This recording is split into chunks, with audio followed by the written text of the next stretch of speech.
Relax, sweetheart. It's just wine. You should thank me. Red suits you better than cheap white. The Lexington Hall was never meant for ordinary people. It gleamed like an altar built to worship money, chandeliers breathing in gold light, marble floors polished to a mirror, waiters gliding like ghosts rehearsed to vanish before applause. And somewhere between the laughter of the powerful and the music of their arrogance stood Claire Monroe, the kind of woman this city forgets first. Her apron was spotless, her smile trained. The wine bottle in her hand was worth more than her month's rent. But her eyes, steady and gray as morning fog, belonged to someone who had learned long ago that grace was just survival with better posture. "Table 9, barked the manager. "Langford party. Keep their glasses full." The name made her chest tighten. Everyone in the city knew Langford Holdings, the family that built weapons, satellites, and scandals, all polished under the same silver crest. She nodded, carried the tray, and approached their table. 5 of them. Men who spoke as if the air owed them silence. At the head, Ethan Langford, tuxedo tailored to conceal how small he really was. His father, Victor Langford, the empire's architect, was somewhere upstairs meeting senators about Project Argonne, another defense innovation meant to keep men like Ethan rich and untouchable. Ethan swirled his wine. The liquid caught the light like blood remembering who it once belonged to. "Miss," he said, "how much do you make an hour?" Claire blinked. "Excuse me, sir?" "It's a simple question." His tone was honeyed, designed to wound softly. "What's the price of silence these days? 15 an hour? 20? His friends laughed. One of them already had his phone up, recording. Claire smiled, the way people do when trapped under glass. "Would you like another bottle, sir?" "No," he said. "I'd like to give you something." He stood. The hall dimmed as chandeliers shifted above them. Then, with the careless grace of a god bored with worship, he tilted the glass. The wine fell slow, crimson, deliberate. It touched her hair first, a streak of red across black, then her cheek, her collar, her throat. The liquid soaked the white of her blouse, bleeding down like an accusation. Gasps. Then laughter. The laughter of men too powerful to be ashamed. "Relax, sweetheart," Ethan said, voice smooth and venomous. "It's just wine. You should thank me. Red suits you better than cheap white." Cameras flashed. Her humiliation captured in 4K, ready for likes and hashtags that wouldn't change anything. Claire stood there, trembling but unbroken. She put the bottle back on her tray, gently, almost tenderly, and said, "Enjoy your evening, sir." Then she walked away. Each step left a red footprint on the marble, a trail that would lead much later to ruin. The staff hallway was cold. Fluorescent light hummed like something dying. Claire locked herself in the restroom, staring at her reflection. Her blouse clung to her skin. Her hair looked as if it had been painted in shame. She pressed a paper towel to her neck, but the color spread wider. The stain wasn't going anywhere. Her phone buzzed. Cole, 8:53 p.m. "Still awake? Save me some pie." She typed. "All good." "Might be late," then deleted it. Typed again. "I'm fine, don't wait up." She didn't add what she wanted to. "I miss who I used to be." Outside, the manager knocked. "Claire, they're VIPs. You should apologize before they leave." Her voice was quiet. "For what?" "For making a scene," he said. "You embarrassed the company." She almost laughed. "Yes, sir." 10 blocks away, a single light burned in an apartment that wasn't on any lease. Inside, a man sat at a desk surrounded by silence that had learned to obey him. His hair was flecked with gray, his eyes the color of gunmetal. On the table, a half-eaten apple pie, a cracked phone, and a passport with the name Cole Mercer, expired since 2014. When the phone buzzed, he didn't move. But when the notification came, Lexington Hall, Langford event, viral clip, he opened his eyes. He watched the video once, no expression. The moment the wine hit her face, his hand curled slightly, not into a fist, but into memory. A long breath, then another. He opened a drawer. Inside were things that shouldn't exist. A black drive labeled Mirror, a folded letter marked Classified, and a watch stopped at 22:16, the hour he'd been declared dead. The system inside the drive flickered to life. His reflection stared back from the monitor. Older, quieter, more dangerous. Access, Mirror Ops, Reboot. Status, inactive. 7 years initiate. Cole typed, yes. Back at the hall, Claire gathered her things. The night was nearly over. The guests had returned to their champagne, their networking, their laughter that cost a fortune per hour. She stepped out into the alley. The city's cold found her fast. Snow had begun to fall. Soft, deliberate, like the world trying to erase the evening one flake at a time. She didn't know that across town, the same snow was falling against a different kind of quiet. A quiet that once belonged to war rooms and assassination lists. A quiet now reawakening with a single purpose. Cole watched the city lights flicker, then whispered, not a threat, but a promise, shaped like mercy. Red suits her, huh? Let's paint the whole family in it. He shut the laptop. The hum of machines faded to nothing, and for the first time in 7 years, the dead man stood up. Morning broke over Manhattan like a confession. The skyline glowed pale gold, too clean for what the night had done. The snow from the evening had hardened into glass, sealing footprints and secrets beneath it. The city looked pure, the way sin does after laundering itself in light. Claire Monroe woke with the dull ache of someone who had learned to be brave too many times. Her hair still smelled faintly of wine. The stain behind her ear refused to fade, as if it wanted to remember what the world did to her. She stood by the window, watching her breath turn to mist. Cole Mercer poured coffee behind her, slow, deliberate. He didn't ask what had happened. He didn't need to. I'm going back, she said quietly. They'll fire you, he replied. They already did, she said. I just haven't been told yet. Her tone was soft, but it carried the gravity of someone who had stopped believing in fairness.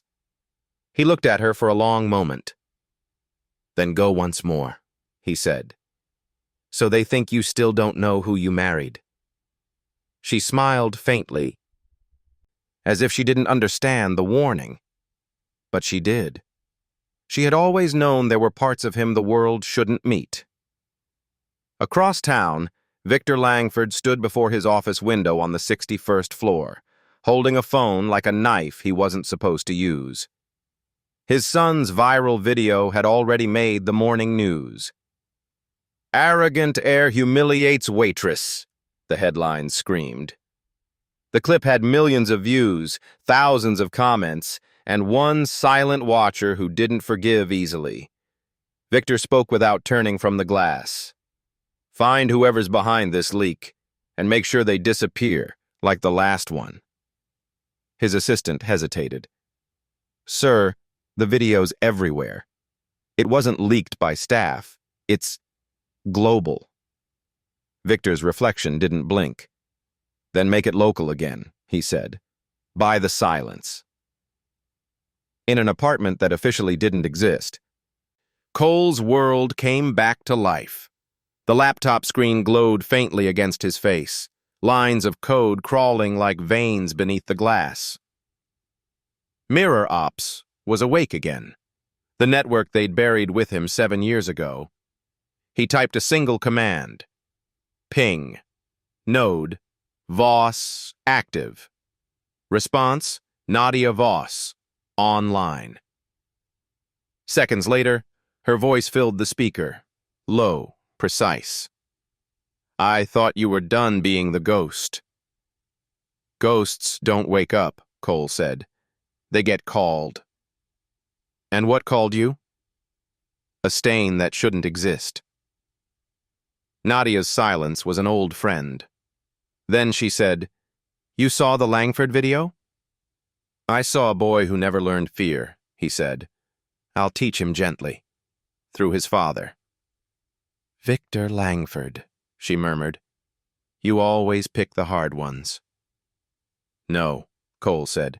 They pick themselves. While the city made breakfast of gossip, Cole made a list. Names, companies, subsidiaries, everything Langford built to hide his money inside government projects.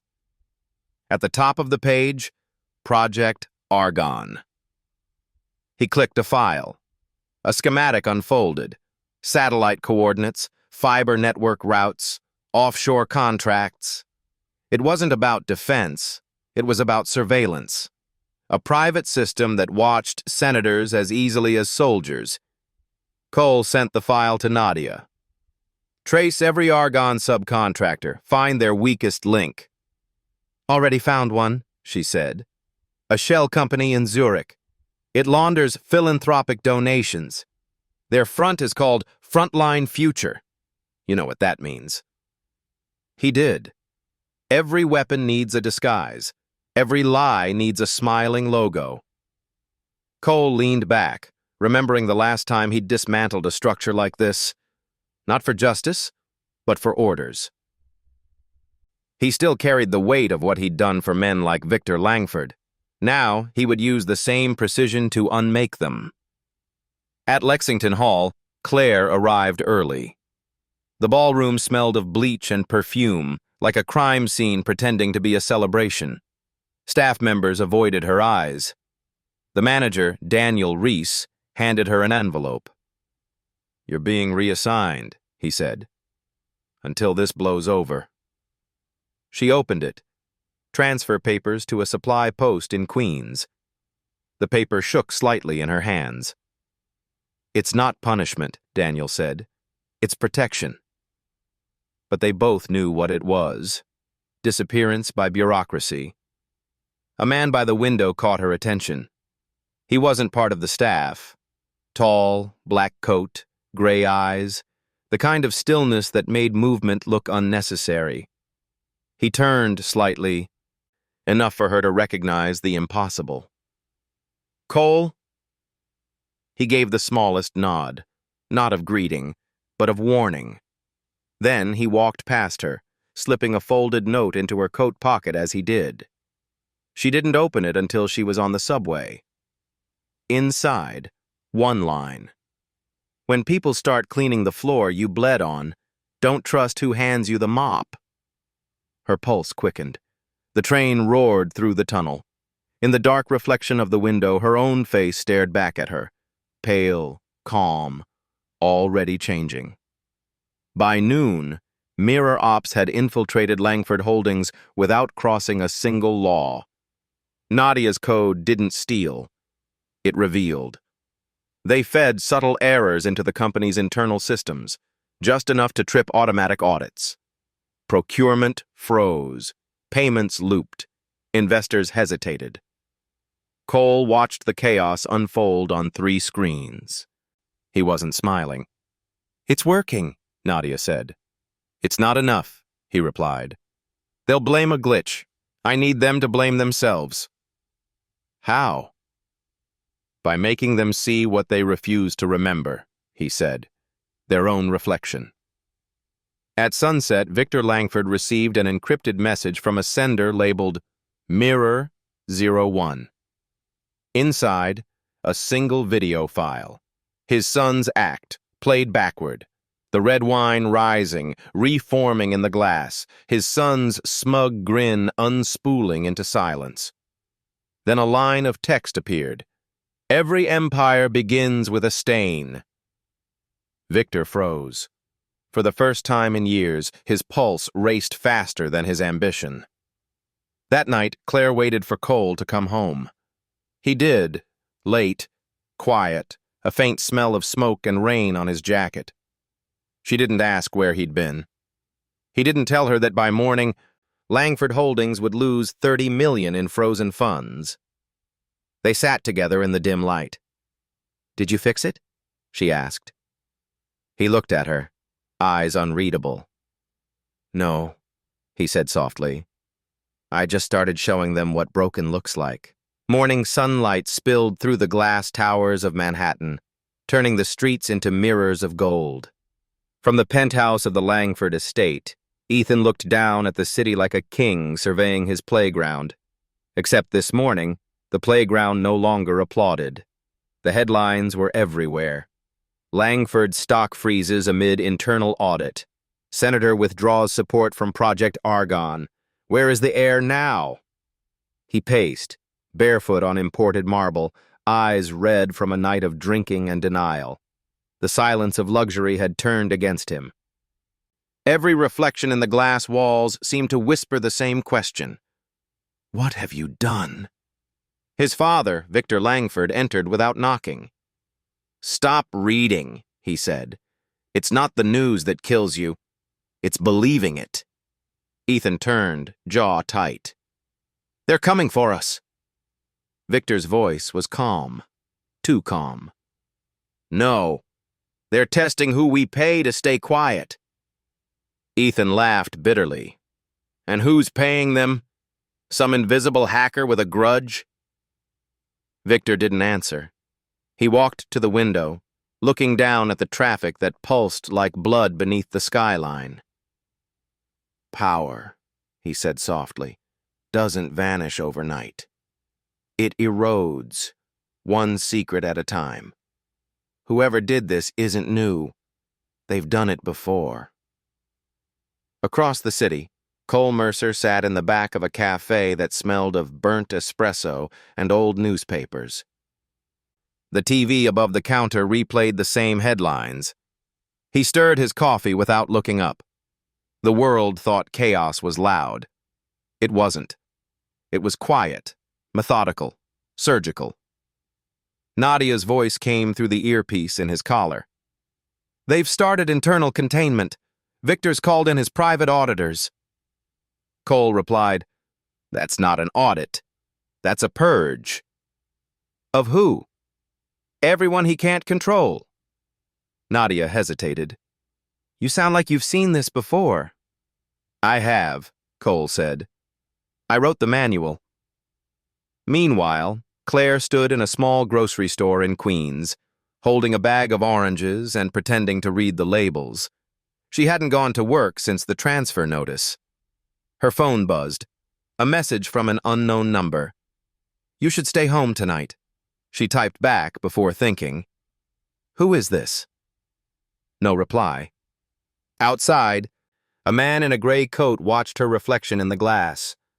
A silent protector or a hunter. She couldn't tell. The city was full of both. At Langford Holdings headquarters, chaos had taken a new shape. Files disappeared. Access codes rejected executives who had never been told no.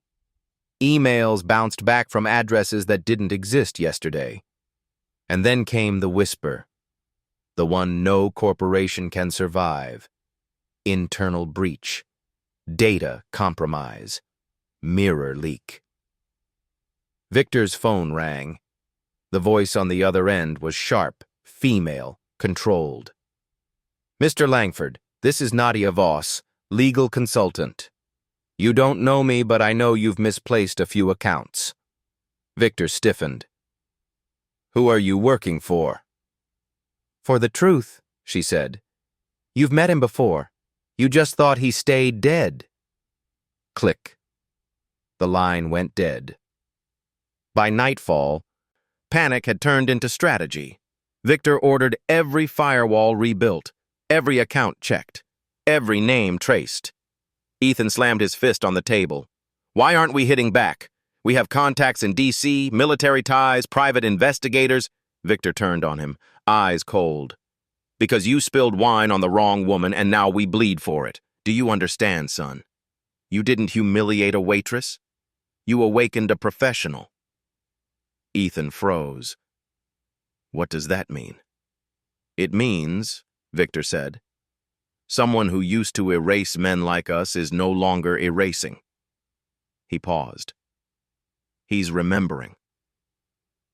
Across town, Cole and Nadia met in an abandoned subway tunnel lit by flickering fluorescents. The smell of rust and memory filled the air. The press will keep circling, Nadia said, but Langford's not the kind to retreat. He won't, Cole replied. He'll retaliate. That's when we move.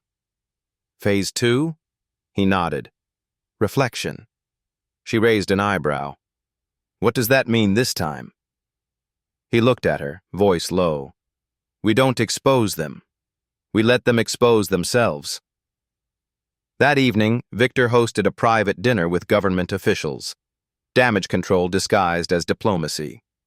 Chandeliers shimmered, glasses clinked, lies rehearsed. But when the projector turned on, the screen didn't show the expected presentation. Instead, it played security footage.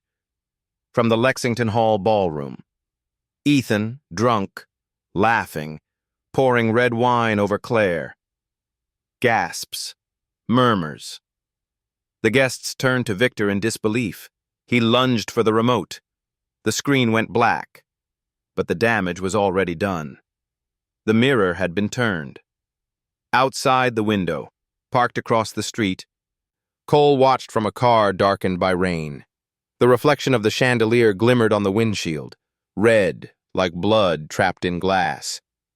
He didn't smile. Revenge, he knew, was never joy. It was gravity finding its balance. Nadia's voice came through the speaker. You're in the clear. No trace left. Cole's gaze didn't move from the glowing windows above. There's always a trace, the stains just changing hands. Back in Queens, Claire sat by the window holding her phone. A message appeared from Cole. It's begun. Don't be afraid of the noise. It's just mirrors breaking. She typed back. Will it end? He replied. When truth looks like reflection, not war. She exhaled, watching the city lights ripple on the glass like small fires in the dark. Somewhere inside those towers, men were learning that fear didn't come from bullets.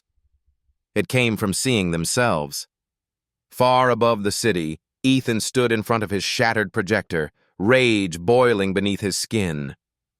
You think some ghost can touch my family? He snarled to no one. Let him try. He'll wish he stayed dead. He didn't know the ghost was already listening. Midnight draped itself over Manhattan like a sheet of steel. The city was quieter than usual. Not peaceful, but expectant. Beneath the glass towers, something had shifted. Power had lost its balance, and no one could yet see who had tilted the scale. Inside the Langford penthouse, tension hung thick as perfume. Victor sat alone, staring at the reflection of his own face in the floor-to-ceiling window. For the first time in a decade, he saw fear. It didn't belong to him. It belonged to the system he'd built. Behind him, Ethan paced, a whiskey glass trembling in his hand. They're laughing at us. Everyone. The senators won't pick up, the shareholders want blood, and the press, Victor interrupted, exists to be fed. Feed it something else. He turned in his chair, voice low, razor sharp. Find the girl. Ethan blinked. Claire? Yes, the waitress. The one you turned into a symbol. Someone's using her image to destroy us. Find her before they use her name. Ethan hesitated. And if she knows something? Victor's eyes narrowed. Then she stops knowing. Across the river, Cole Mercer sat on the edge of an old pier, the wind slicing through his coat. The lights of the skyline shimmered across the water like data lines on a screen. He held a small photo between his fingers, Claire at the restaurant, smiling faintly, before everything. The photo was old, printed from a file he wasn't supposed to keep. Nadia's voice came through his earpiece. "They've mobilized private security," she said. "Langford's using a contractor named Harker Group. They specialize in cleanups that don't make headlines." Cole didn't move. "That means they're scared." "That means they're hunting," she corrected. "Then let's give them something to find." She exhaled through static. "Phase 3? "Not yet," he said. "First, I need to know how far Victor's willing to go." At dawn, Claire woke to a strange quiet. The apartment smelled of coffee, but Cole wasn't home. She found a note beside the pot. "Stay in. Don't answer unknown numbers. Trust silence more than sound." She pressed the paper to her chest as if it could explain the things she didn't understand. Then she turned on the radio. Static, news, chaos. Every channel carried a piece of the same story. Langford Holdings under investigation. Project Argonne suspended. Sources anonymous. Her stomach tightened. Somewhere behind the noise, she could feel his fingerprints. The precision, the patience, the invisible hand that never trembled. That same morning, Ethan Langford arrived at Lexington Hall. He wore sunglasses and a false smile, but his arrogance still leaked through like cheap cologne. The staff froze as he walked past. The chandelier lights painted his face in fractured gold. He stopped where it had all happened. The table, the marble floor, the spot where the stain had first touched the world. The place was spotless now. Almost. He noticed a faint pink hue still trapped in the seam between tiles. No bleach could erase it completely. A waiter approached nervously. "Mr. Langford, we weren't told." Ethan waved him off. "Relax. Just wanted to see how well your people clean up after me." He knelt, touched the faint stain, and whispered like a man bargaining with guilt. "Still here, huh?" Then from somewhere behind him, a voice answered, calm, unmistakable. "Some stains are loyal." Ethan turned sharply. Cole stood in the doorway, dressed like any other man, but carrying the gravity of someone who no longer had to prove he existed. "Who the hell are you?" Ethan spat. Cole stepped closer, his presence cold enough to silence the room. "Someone your father used to call when men disappeared." Ethan's smirk faltered. "You—" "Yes," Cole said softly. "The ghost." Before Ethan could speak again, Cole handed him a phone. On the screen, a live feed showed Victor's office. Emails vanishing, accounts draining, guards standing still as if hypnotized. "What is this?" Ethan gasped. "Your mirror," Cole said. "Look long enough and you'll see what you made." Upstairs in his office, Victor slammed his desk. "They're inside everything. Shut it down. Pull the cables." His IT head stammered. "Sir, we can't. It's not a hack, it's replication. The files are copying themselves across systems." "From where?" "From inside." Victor froze. "Who has internal access?" "Only board-level clearance." He realized, too late, that his son's phone had been connected to their private server all night. The ghost hadn't broken in. He'd walked through the front door wearing his son's name. Cole left the restaurant before security arrived. Outside, snow had begun to fall again. Slow, deliberate, each flake a whisper over the city's pulse. He called Nadia. "It's done," he said. "You sure you want this much exposure?" she asked. "I'm not exposing them," he said. "I'm letting them expose each other." From her end, Nadia laughed softly. "And Claire?" She'll know soon, he said.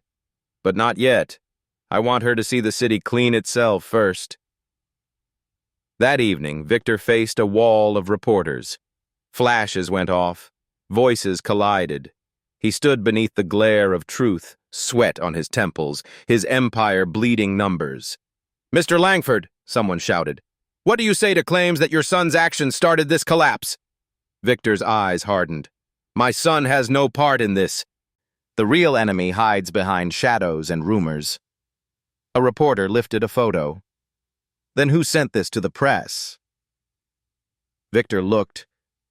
It was the same security footage he'd tried to destroy, now printed, framed by a watermark. Mirror Ops. The crowd gasped. Victor finally saw what Cole meant by reflection. Not accusation, but revelation. The truth had learned to wear his face. Back in Queens, Claire sat on the couch as the TV flickered with coverage. She didn't cry. She didn't smile. She just whispered the words she hadn't dared to say since the night of the wine. Sometimes, silence is the loudest way to start a war. Outside, the snow turned to rain, washing, not erasing. Some stains, after all, were meant to remain. Morning broke without warmth. In the boardroom of Langford Holdings, faces gathered like clouds before a storm. The directors spoke in fragments, damage reports, legal liabilities, projected losses. But Victor Langford sat still at the head of the table, his hands folded as though in prayer. He wasn't listening to their numbers. He was listening to their fear. "Public image is down 30%, one man said. "Our investors are—" Victor cut him off. "Investors are insects. They scatter at light. Keep them in the dark." Another director cleared her throat. "Sir, whoever's behind this knows our systems. They've replicated data, not stolen it. That's impossible without internal credentials." Victor leaned back, voice smooth as polished stone. "Then we stop pretending it's theft. It's a declaration. Someone wants us to see ourselves." Silence rippled through the room. He let it breathe.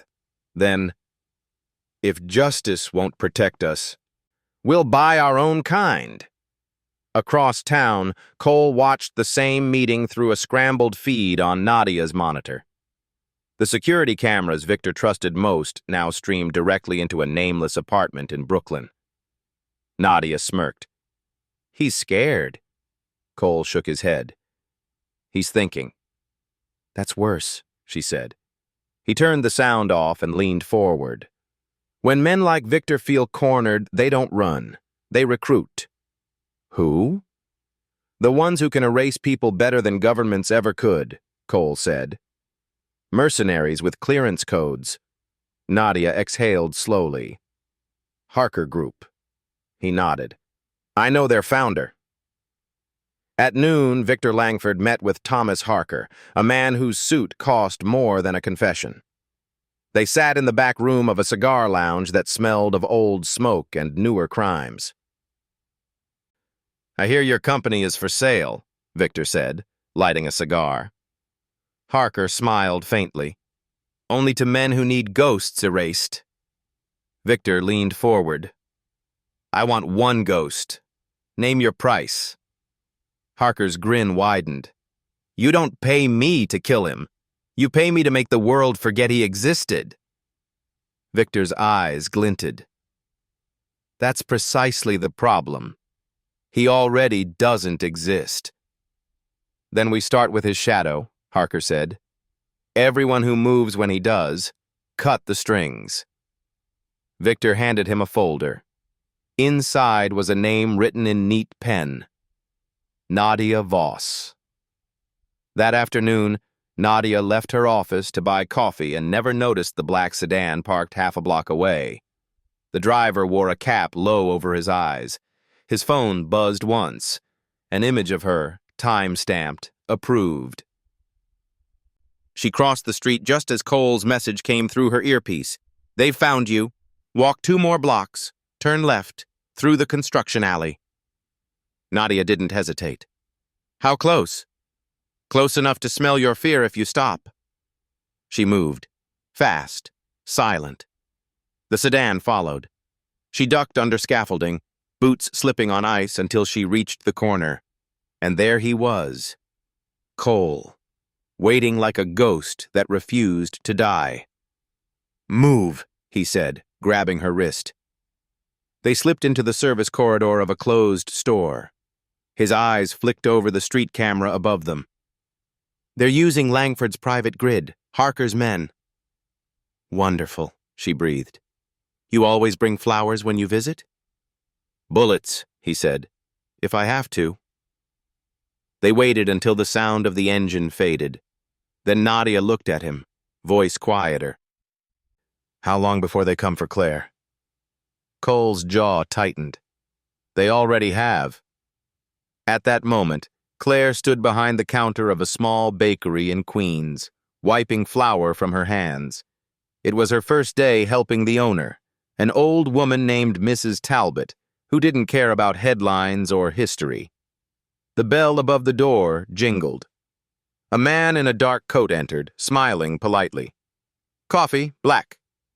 Claire nodded, turned to pour it. When she looked back, the man was gone. But his cup remained, steaming, untouched. Under it, a folded napkin. 4 words, printed clean. You're not invisible anymore. Her hands shook. The note smelled faintly of cologne. Expensive, familiar, predatory. She didn't notice the black car idling outside. In the safe house, Nadia leaned against the wall, catching her breath. They're coming after her. Cole's eyes hardened. Then they've declared war. He opened his laptop, pulled up the feed from Claire's street camera. The car was there, engine on, headlights off. He typed rapidly, rerouting traffic signals, switching city lights. The block went dark. Inside the bakery, Claire heard the hum die. Every light, every sound, as if the world had held its breath. Then a voice from the back room. Claire? She turned. Cole stood in the doorway, coat wet from the snow. How? No time, he said. Come with me. She hesitated. Cole, what is happening? He met her eyes. Someone's trying to erase you. I'm here to make sure they remember instead. Back in the cigar lounge, Victor received a single text from Harker. Target missed, moved with the ghost. Victor crushed his cigar into the ashtray. So, he murmured, he's still protecting her. Then he smiled, not with joy, but with certainty. Good. Love always makes people careless. That night, Cole drove through the storm, Claire asleep beside him. Nadia's voice crackled through the radio. They know she's alive. You'll have to choose. Protect her or finish this. I don't choose, he said. I balance. Outside, the snow fell thicker, erasing tire tracks as fast as they formed. The city looked clean again, the way guilt sometimes does after midnight. The snowstorm hadn't stopped all night. By dawn, the city lay buried beneath a white silence so heavy it felt like a confession. The car's heater hummed weakly, and in the dim light of the dashboard, Claire Monroe stirred awake. She blinked, disoriented. Where are we? Cole's hands rested steady on the wheel, his eyes fixed on the empty road ahead. Upstate, safe house. She frowned. Why do we need a safe house, Cole? What's happening? He didn't answer immediately. Instead, he slowed the car near an abandoned inn hidden behind a curtain of pines. Snow muffled everything. Sound, breath, truth. He killed the engine, and for a long moment, only the wind spoke. Then he said quietly, They know who you are now. Her heart skipped. Who? The Langfords? He nodded. And they sent people? Yes. She tried to laugh, but it came out broken. This is insane. I was just a waitress. I didn't do anything.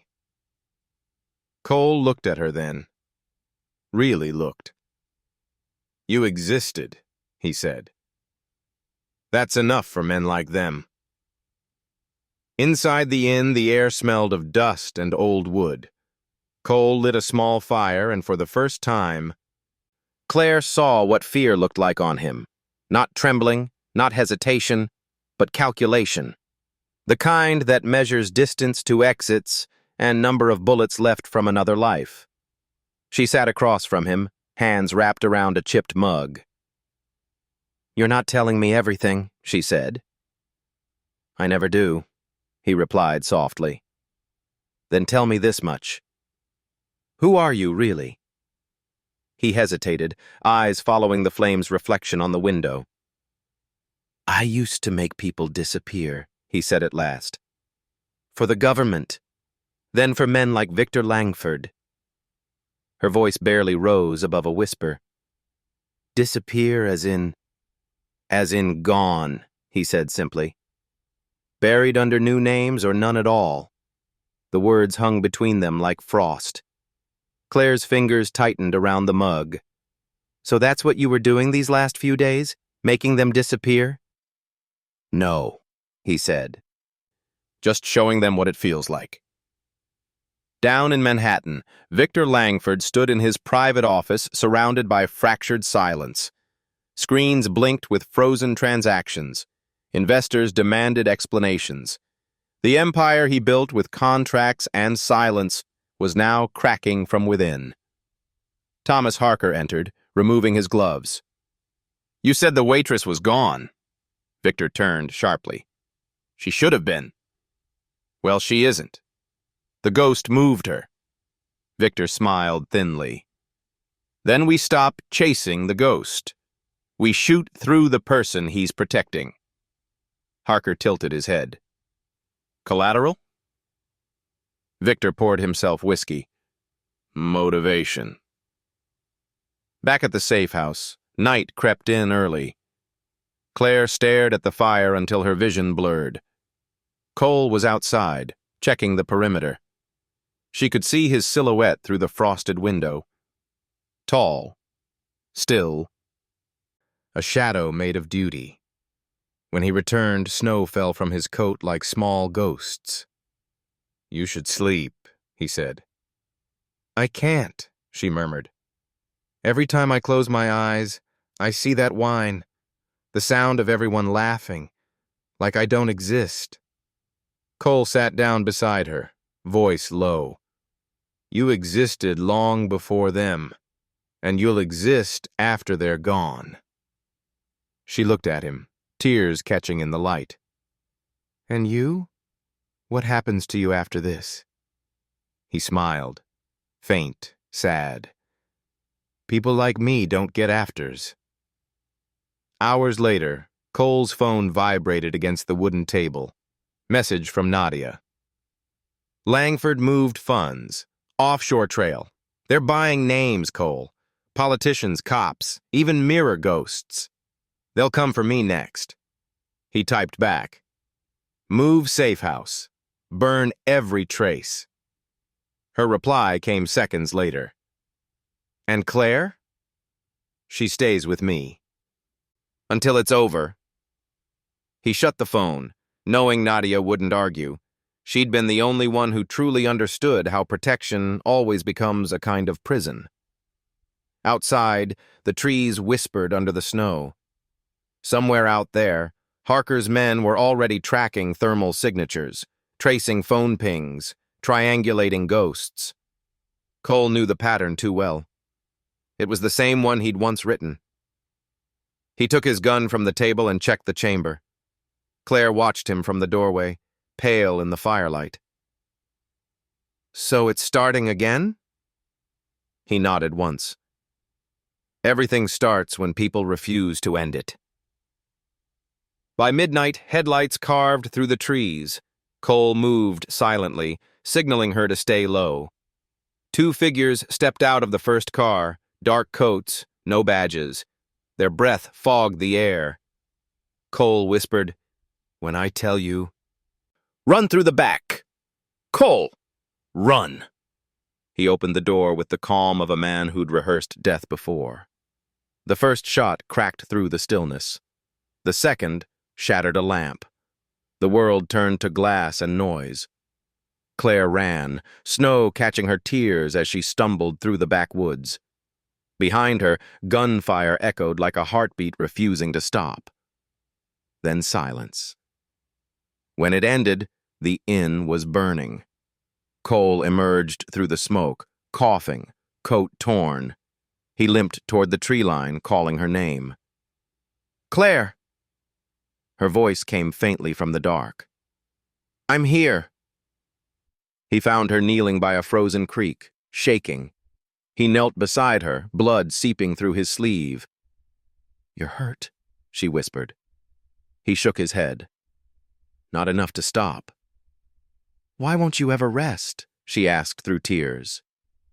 He looked toward the flames rising behind them, the inn collapsing into ash. "Because men like Victor never sleep, and neither can the ghosts they make." As dawn returned, Cole led her down the highway on foot, the horizon turning gray. Behind them, sirens wailed somewhere distant. Not rescue, not justice, just aftermath. Claire looked up at him. "Where will we go now?" He didn't answer right away. His eyes stayed on the road stretching forward, endless and cold. "Home," he said at last. "But first, we end this." The fire at the inn had made the morning news. "Abandoned structure destroyed overnight," the anchor said, unaware that the flames had burned more than timber. They'd consumed the last illusion of safety. In a motel 2 towns away, Claire Monroe sat on the bed, knees drawn to her chest. The television light flickered across her face, turning her into a reflection of someone she no longer recognized. She whispered, "They'll never stop, will they?" Cole stood by the window, eyes on the highway. "No," he said softly. "But neither will I." He looked exhausted. Not from running, but from remembering. The kind of fatigue that only men who've lived too many lives know. In Manhattan, Victor Langford watched the same broadcast with a cigarette burning between his fingers. Harker stood by the glass, his reflection merging with the skyline. "2 men dead," Victor murmured. "Trained men. Yours." "Not mine anymore," Harker replied. "You're fighting someone who doesn't play by contracts."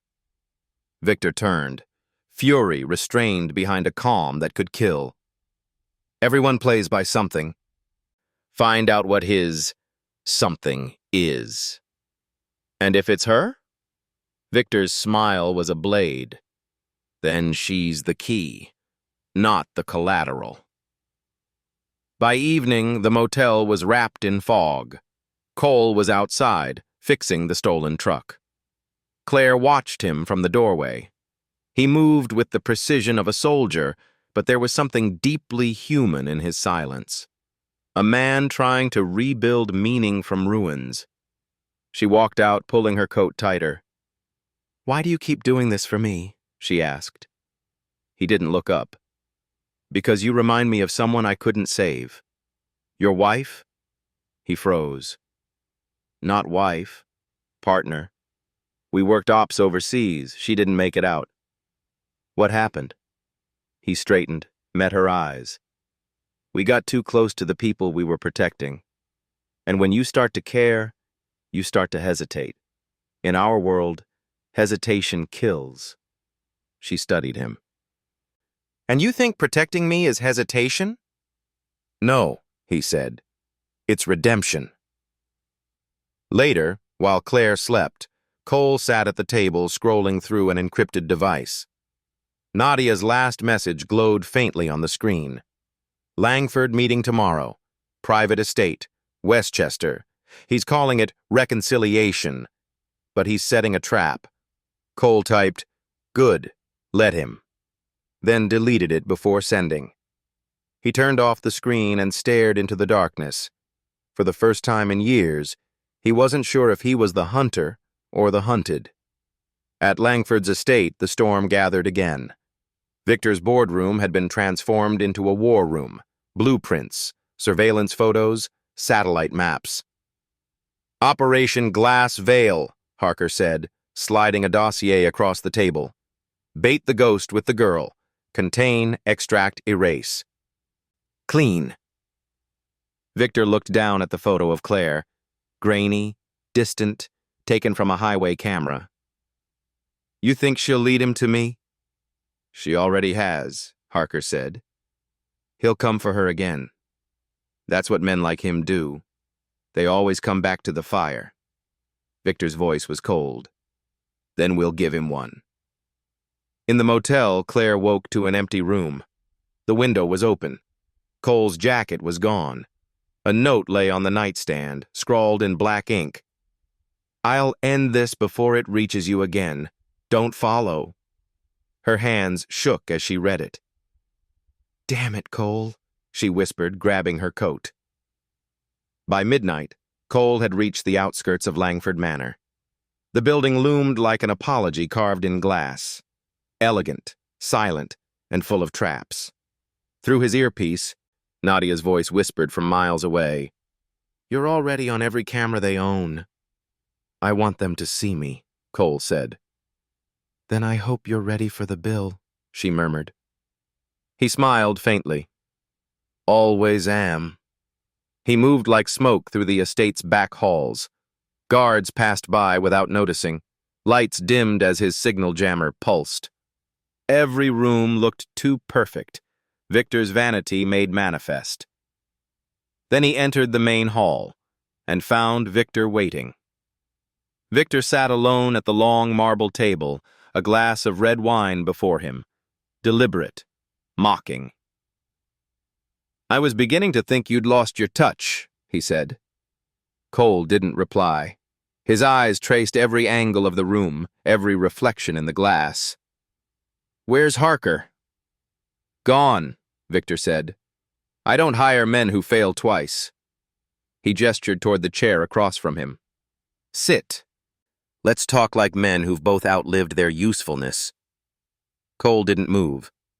"You burned your own empire to the ground," he said, "just to feed your son's pride." Victor smirked. "And you burned your soul for a woman who doesn't even know who you are." Cole's voice was ice.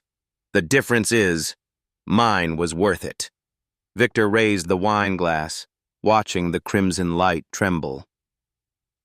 "You think she's safe out there? You think ghosts can protect anyone? Every camera in this city still belongs to me. Every cop, every councilman. I built the reflection you hide inside." Cole stepped closer. "Then maybe it's time to break the mirror." Victor's smirk faltered. "You can't kill a ghost, Mr. Mercer, but you can burn the house it haunts." And with that, he pressed a small remote. The chandeliers flickered. Then every window erupted in flame. From the woods, Claire saw the explosion split the night. The mansion burned like an inferno, devouring its own reflection. She ran toward it, screaming his name. Inside, Cole crawled through smoke and glass, lungs searing. He reached the hall, saw Victor pinned under debris, alive, barely. Victor coughed blood. "You don't win, Mercer. You just survive." Cole looked down at him, fire painting his eyes gold. "Then I'll survive one more time." He left him there, not in hate, but in justice. Outside, Claire found him stumbling through the snow, soot covering his face. She caught him as he fell. "You came back," she whispered. He smiled faintly, eyes closing. "You didn't follow orders." "Neither did you," she said. Above them, the manor collapsed in a roar that sounded almost like absolution. Far away, in a quiet apartment, Nadia watched the flames on her screen and whispered into the void, "It's done." but she knew better. Ghosts don't die in fires, they just change their names. The fire at Langford Manor raged for hours. When dawn came, it revealed nothing. No body, no victor, no coal. Just a ruin smoldering against the white snow, like a cathedral built for sins too proud to repent. The media feasted. Billionaire mogul missing after explosion. Langford Empire in collapse.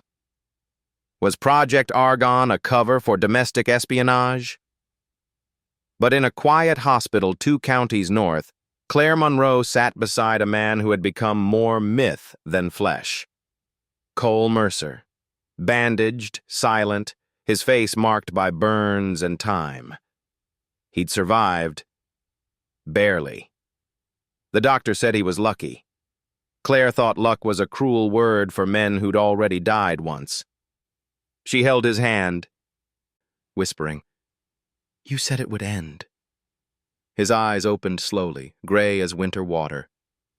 "It will," he said, "but not yet." Across the city, Nadia Voss stood in a warehouse that hummed with servers and secrets. Screens flickered with collapsing stock charts and leaked recordings. The Langford family's influence was vanishing in real time. But Nadia's face wasn't triumphant. She had seen too much of victory to ever trust it. An encrypted call came through. Unknown ID. She answered. A voice she didn't expect. "You thought burning the house would kill the ghost?" Her pulse froze. "Victor." He laughed softly. "You can't destroy someone who owns the ashes." Nadia's fingers tightened on the phone. "You're supposed to be dead."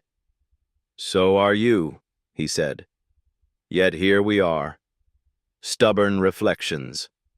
The line clicked dead. Then her monitors flashed. Every feed hijacked, every network mirrored. On all screens, one line appeared in white.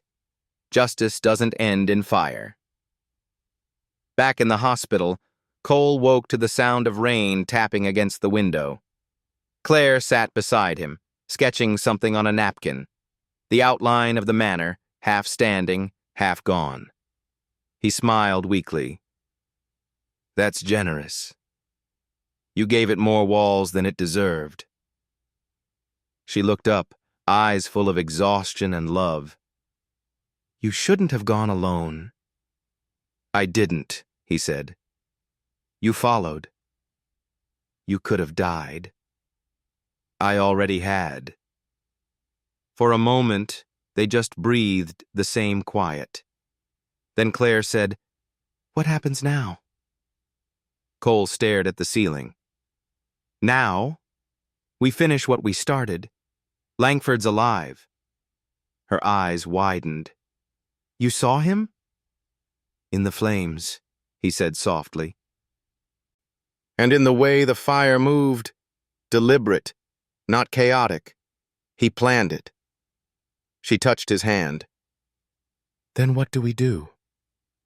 "We turn his reflection back on him. One last time." That night, Nadia arrived at the hospital through a back entrance. Claire met her in the hallway. "Are you sure this is safe?" Nadia smiled faintly. "Safety's a rumor. You'll learn." Inside the room, Cole sat up, weaker but alert. Nadia placed a tablet on the table showing lines of code and wire transfers. Langford's assets resurfaced under new shell companies, South Pacific fronts. He's moving faster than we expected. Cole leaned forward. "Can we trace him?" "Only if you're willing to go public," she said. "Expose everything. Mirror Ops, Project Argon, even your name." Claire looked at him. "If you do that, you'll never have peace." Cole's eyes softened. "Peace isn't real, but truth is." He pressed his thumb to the tablet. The data decrypted. Every file, every voice recording, every signed bribe and illegal order tied to the Langford legacy. Cole uploaded them all to a dead drop labeled Mirror. Final reflection. The next morning, every major news outlet received the leak. Audio files, documents, classified memos, years of corruption unfolded in the public eye. Langford Holdings collapsed within hours. Senators resigned. Prosecutors swarmed. The empire Victor had built out of silence now screamed in every headline. But power doesn't vanish. It just finds new rooms to hide in. At a government hearing 2 weeks later, agents revealed evidence of multiple unauthorized intelligence operations. The name Cole Mercer appeared in sealed transcripts. Officially, he was still dead. Unofficially, the ghost was back under investigation. In a quiet corner of the hearing room, Nadia watched through mirrored glass. Her phone buzzed. A text with no sender ID. "You can't expose a system that built you." Attached. A photo of her standing by the window taken seconds ago.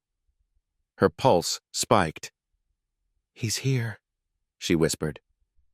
That night, she met Cole and Claire at a small cabin deep in the Adirondacks. Snow fell softly, the air thick with the smell of pine and endings. "He's playing with us," Nadia said. "Victor's still pulling strings. Offshore contacts, rogue security firms, digital phantoms. He's not running, he's reorganizing." Cole's eyes darkened. Then he's cornered. Claire stepped closer. "We don't have to keep chasing him. Let the world handle it." Cole turned to her. "The world doesn't handle men like Victor. It files them." He looked out the window. The snow was falling harder now, quiet, relentless, erasing every footprint behind them. "That's how monsters survive," he said. "They wait for time to make their crimes look like history."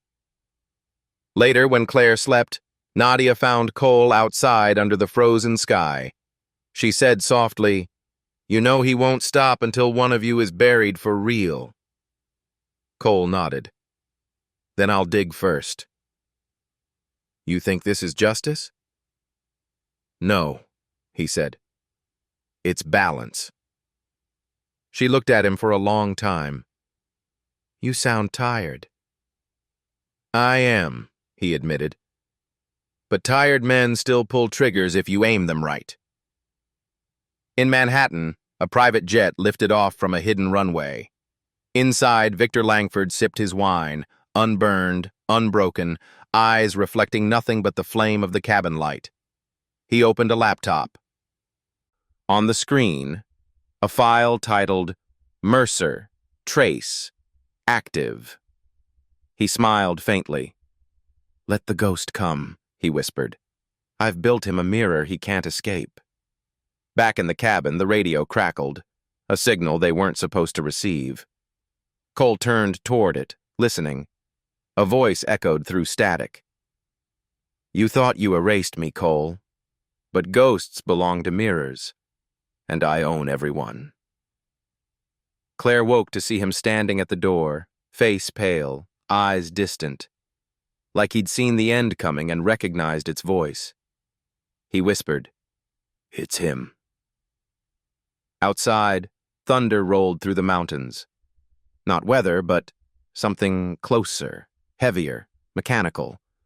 The past had found them again. The mountains didn't sleep that night. Wind scraped through the pines like a whisper that knew too much. Inside the cabin, the radio kept hissing, not random static, but breathing.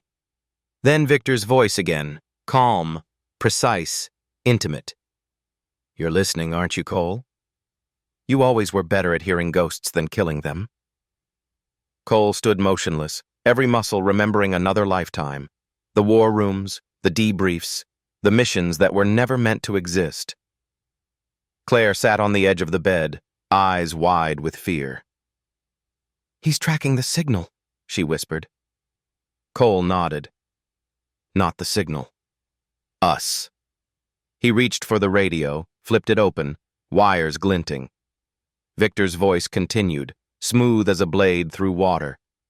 Do you really think leaking my files ends me? I wrote the contracts that built your agency. I funded the black sites that trained you, your badge, your clearance, your silence, all paid with my money. Cole's jaw tightened. He's using the old mirror ops channels. The ones the CIA buried after me. Nadia appeared from the back room, phone pressed to her ear. I'm jamming 3 frequencies, but he's hopping through satellites. He's not calling he's broadcasting. Cole looked up. To who? She lowered the phone. Everyone who ever wanted you gone. The first explosion came from the valley, a shock wave that rattled the cabin windows. Claire gasped. Cole moved instantly. Grab the drive, Claire. Go with Nadia. Head for the creek. What about you? He checked the pistol at his waist. I'll buy us 10 minutes. Cole, no. Claire, he said, eyes steady, voice soft. You're the only thing they can't replicate. She stared at him, then turned and ran. Outside, the night was on fire. Black SUVs crawled up the narrow road, headlights cutting through the fog. Drones hovered above, silent, watching. Cole stepped into the snow, coat flaring behind him like a shadow finally choosing its shape. Through a speaker mounted on one of the trucks, Victor's voice echoed again. You could have joined me, Cole. We could have rewritten the rules. But you still believe in redemption, the cheapest currency in a dying world. Cole fired once. The lead vehicle spun sideways, its engine smoking. You talk too much, he muttered. Down by the creek, Nadia and Claire slid down the slope, breath clouding in the air. Keep moving, Nadia shouted. There's an access tunnel ahead. Old hydro plant. Claire clutched the hard drive to her chest. He's not coming, is he? Nadia didn't answer. She'd learned long ago that survival is quieter when you don't hope out loud. Behind them, gunfire cracked like punctuation marks in a sentence only Cole could finish. Back at the cabin, the last SUV burned. Cole limped through the smoke, bleeding from his shoulder, breathing like a man holding on to a promise instead of air. His radio buzzed again. Victor's tone was almost gentle. You were my best creation, Cole. A man who kills for principle. You think that makes you clean? It just means you need dirt with better grammar. Cole raised the radio to his lips. You sound nervous, Victor. Must be hard talking from whatever hole you're hiding in. Victor chuckled. Hiding? No, I'm evolving. While you cling to ghosts, I've become one. The line went dead. Cole froze. The snow around him vibrated. Then he heard it. The unmistakable hum of rotor blades. He looked up. A black helicopter hovered low, wind howling through the pines. He whispered, You bastard. At the hydro tunnel, Nadia's laptop beeped, a proximity alert. Drones incoming, she said. Infrared locked on us. Claire's voice shook. What do we do? Nadia's fingers flew across the keyboard. We ghost them. Cole's old code still works if we bleed it through Mirror's kernel. What does that mean? It means I'm going to make us disappear for 6 minutes. After that, we're fair game. She hit enter. The world flickered. The drone's lights dimmed, cameras blind. For 6 precious minutes, they were invisible. Cole reached the creek just as the darkness swallowed him whole. He found Nadia crouched by the terminal, blood on her sleeve, Claire holding the drive tight. You're late, Nadia said, half smiling. Traffic, he replied, pulling her to her feet. We move now. They ran along the frozen banks, the forest groaning under the weight of wind and flame. Above, the helicopter's beam cut across the trees like a searching eye.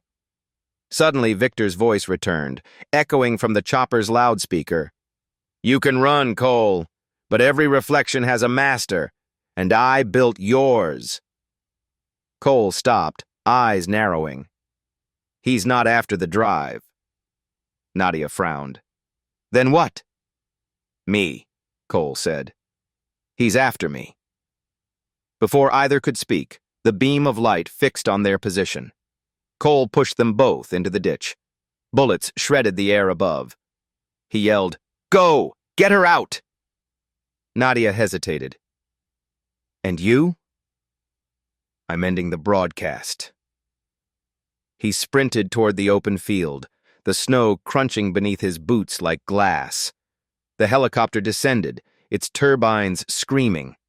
Cole lifted his weapon and fired straight into the floodlight. It shattered, blinding the night. Over the roar, Victor's voice boomed one last time. "Do it, Mercer. Be the hero you never were." Cole raised the pistol toward the chopper's fuel tank. "Heroes die," he said. "Ghosts don't."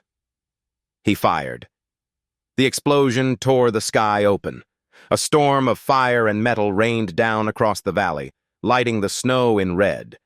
The shockwave threw him backward into the cold, into silence. When the smoke cleared, Nadia and Claire crawled from the tunnel. The valley glowed faintly with embers. Claire's voice cracked. "Cole." Nadia put a hand on her shoulder. "He knew the cost. He always did." They stood together, two survivors watching the night rewrite itself. The helicopter was gone. The radio was silent. And somewhere beneath the ash, the ghost had finally vanished. Or so they thought.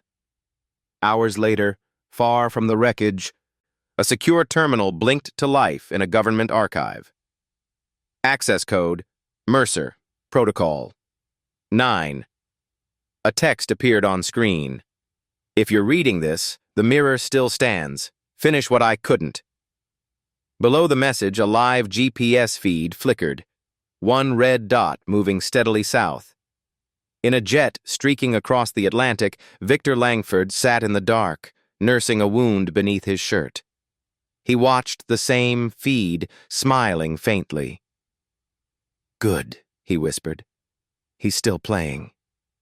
He closed the laptop and for the first time in his life, prayed the ghost would find him. The morning the world believed it was over, snow fell again on the ruins of Langford Manor. Reporters said it was a miracle anyone survived the blast. They didn't know that the miracle had a name, and that name had once been erased from every database in America. Cole Mercer lay in a field hospital near the border, recovering beneath a fake name. The nurses called him John Doe. He didn't correct them. Ghosts don't sign discharge papers. Claire came each morning bringing silence with her. She read the papers aloud. Langford's empire dismantled, senators indicted, Project Argonne shut down. The world was moving on, as it always did.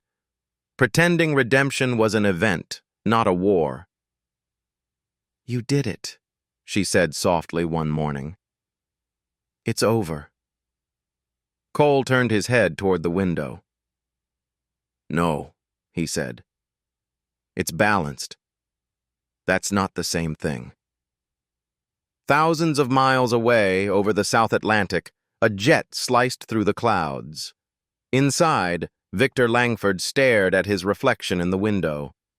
The scar beneath his collar itched when he smiled.